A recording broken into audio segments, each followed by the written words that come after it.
Hey there ladies and gentlemen, it's Ascii here for Nerfed TV with a review of the PC version of State of Decay. For the most part, just like everyone else, I'm pretty much sick of zombie survival games. We've seen some great gems in this so very popular subgenre, but we've also seen a lot of trash, which makes it a shame that State of Decay arrived so late to the party.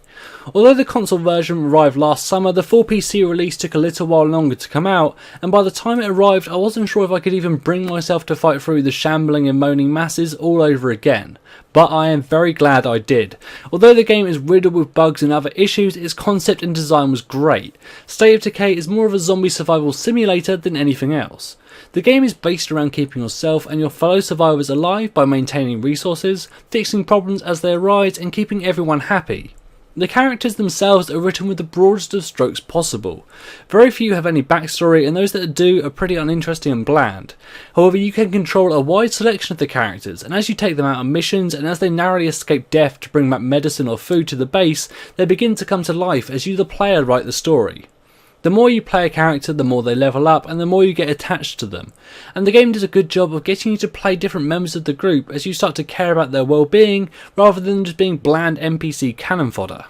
As you would expect in a zombie apocalypse, there's always a number of issues that need your attention, and in a stroke of genius the devs decided to make these time sensitive. So completely separate from the scripted main story, you'll need to decide what needs your attention the most. Defending that house of survivors, gathering resources for your own group, clearing out an infested house, or helping sort out morale problems back at your base. Most of the time things will slip through the gap, and you will lose opportunities and have to suffer the consequences of your actions or inaction. The unscripted survival element is where this game really gets its strength. Trying to keep your group alive and well against all the things going on around you creates a constant challenge. Now, some of these missions do get a bit repetitive and feel very similar. Most essentially involve going to a location, killing all the zombies and returning home, no matter if the goal of the mission is to vent an NPC's anger out, reassure a scared NPC, or make the neighbourhood safer. The main story also feels lacking. It's generally just about satisfactory, but it almost feels like the story was tacked onto the open world rather than the other way around. Every mission is of different quality to the last, and some shine through, whereas others are best left forgotten. Another interesting feature is that the game actually keeps going when you're not logged in. So you might log off for a day and then load it back up 24 hours later and things will have happened. Allies will have gone on supply runs, got injured or sick, or morale might have dropped. Now, it won't just be zombies you fight in State of Decay. You'll also find yourself up against the camera, cars that handle like a bar of soap, and a wide selection of bugs. When I first loaded up the game, I was dropped straight into a fight. However, the camera decides to lock up looking directly into the sky, and the controls wouldn't let me run to the right. However, a quick restart and it's like nothing had happened. Now, that early on in the game, it's no big deal, but it can get quite frustrating at times.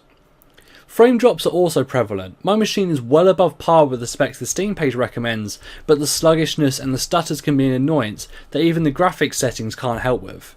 That's not to say it's unplayable, but it's a problem that shouldn't escape notice.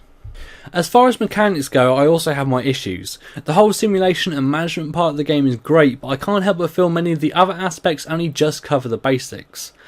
Combat overall feels like a game from 10 years ago, and while it does the job, it's not very satisfying, and simply running over Zeds with a car is far more effective. Speaking of the cars, they're either okay or terrible to drive. Some slide around like you're driving on ice, while others are just fine and control reasonably well. I didn't expect a fantastic driving experience, but it's all over the show. So, while the game has a wide selection of problems, and to be honest could have done with a few more months in testing, it's a great concept and a nice change from a normal zombie survival title. The urge to keep your survivors alive works well, and while the scripted story and NPC interaction is inconsistent, you can develop a real attachment to your favourite set of characters to play. And while death is fairly rare in the game, when it strikes down one of your most played characters, you can feel real loss. The strengths of the game lie in the unscripted open world survival element, and that's what really supports the rest. While the problems with bugs and the camera can drive you mad, the game's core pulls it through, and besides, surviving the zombie apocalypse was never supposed to be easy. I'm giving State of Decay a 7 out of 10. I've been Ascii, and you've been watching Nerfed TV. Stay tuned for more reviews, game guides and everything else. Thank you for watching.